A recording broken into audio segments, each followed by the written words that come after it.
तो गाइज मुझे लगता था कि मेरे गिल्ड को कोई पहचानता नहीं है क्योंकि मैं कभी गिल्ड को लेके कोई वीडियोस नहीं बनाता। पर कल जब मैं लाइव स्ट्रीम पे अपने दोस्तों के साथ बियर रैंकेड खेल रहा था और वहां पे एक ऐसा सीन होता है जो कि भाई पूरा अनएक्सपेक्टेड था। So let's see. अरे तुम लोग कहाँ अकेले निकल जाते हो भाई, साथ में रहा करो ना यार। अरे इधर बंदे मारने आए ना लोग। भाई देखते हैं, अगर तुम लोग मर गए रिवाइव नहीं मार मिलेगा। बंदे। नहीं है जो रिवाइव कर। अरे टोकन यार मेरे पास है। अबे गाड़ी लेके इरफान, गाड़ी लेके, गाड़ी लेके इरफान। अरे रिमोट दिखा रहे हैं हमें। भाई तुम लोग को ही सबके रिमोट दिखाते हैं भाई, इतने बुरे हो गया तुम लोग। तो गाड़ी लेके आ भाई तू।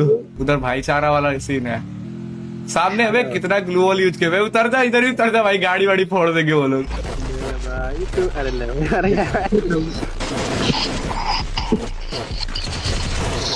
अरे बढ़िया एक नंबर दूसरा है। टीम अप कर रहे क्या ये लोग? अरे भाई क्यों? अरे ये रियोट आर्मी वाला वॉल देख के टीम अप कर रहे हैं भाई।